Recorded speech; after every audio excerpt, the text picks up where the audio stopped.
과연 이 사람이 진짜 범인인지 아닌지 아니면 억울한 누명을 쓰고 있는지 자기가 정말 범인인데 그게 아니라고 지금 현재 주장을 하고 있는 것인지 이런 것 등등에 대해서 뭔가 나름대로의 견해를 제시를 하기 위해서는 거기에 대해서 신경을 쓰지 않으면 안 되는 그런 상황이 되죠.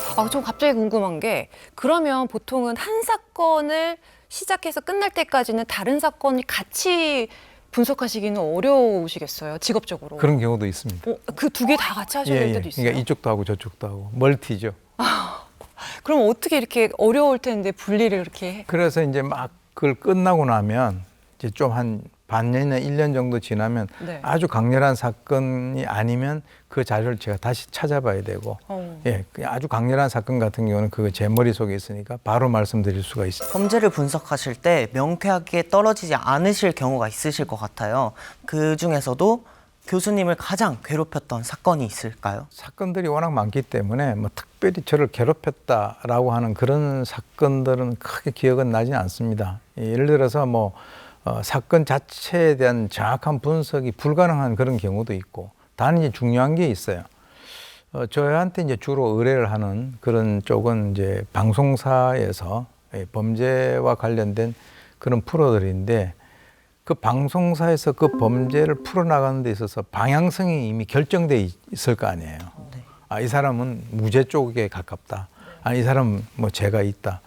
그랬을 때 이제 뭐 통상 이런 경우가 있습니다. 오래전의 사건인데 이 사람이 현재 사법 처리를 받고 있는 상황인데 자기는 억울하다라고 하는데 제가 볼 때는 별로 억울한 점이 없다는 말이죠.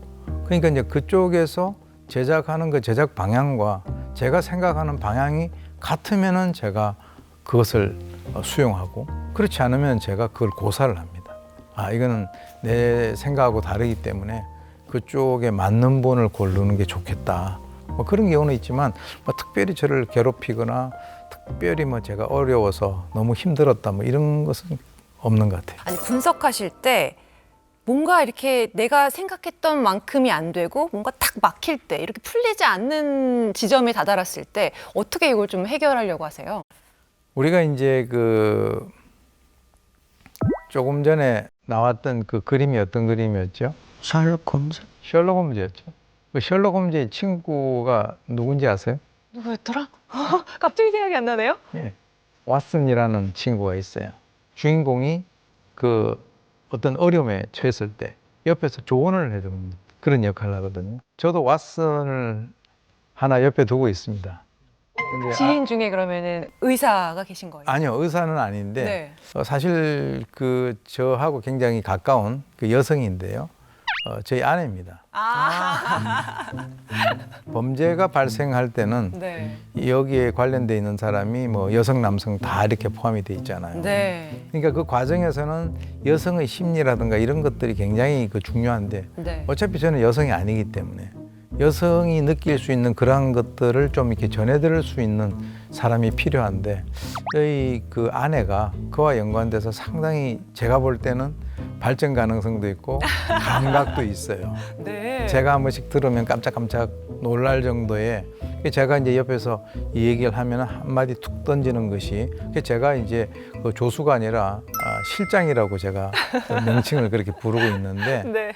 아마 저희 분야에 본인이 그 발을 디뎠더라면 저보다 훨씬 더 나은 그 범죄학자가 될 가능성이 있다라고 저는 보는데, 그래서 어떤 상황이 딱 그 약간 이것이 꼬였을 때는 토의를 합니다.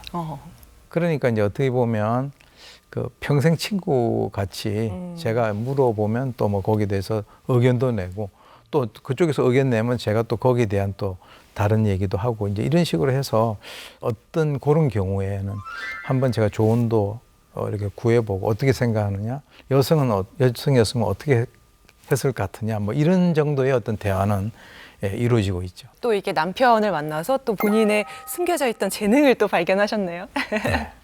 앞서서 이제 교수님께서 이제 아이들 관련된 사건일 때 좀 화가 난다 이런 말씀도 해주셨는데, 피해자들을 보면 대부분이 이제 뭐 여성과 아이들 이렇게 추려질 수 있을 것 같습니다.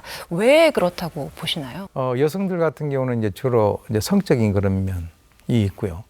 그리고 아이들 같은 경우는 이제 뭐 예컨대 유괴, 납치 뭐 이런 것들이 있는데 어차피 여성과 아이라고 하는 그 두 개의 존재에 있어서의 공통점은 취약성입니다. 약한 거죠. 네. 그래서 이제 어떻게 보면 이제 조현병 환자 같은 경우에 범죄를 저지르는 그런 사람들도 사람을 선택을 할 때는 네. 정복을 입은 뭐 경찰관을 공격하거나 이러진 잘 않아요. 약간 의식을 하고 있다는 거죠. 나보다 더 강한 사람. 그리고 이제 뭐 이번 그 순천에서 있었던 그 사건 같은 경우를 본다 하더라도 어린 아이를 대상으로 해서 공격을 하기 전에 택시 기사가 자기에게 다가왔단 말이죠. 그때 흉기를 갖고 있었음에도 불구하고 그 사람에 대해서는 공격을 안 했어요. 네.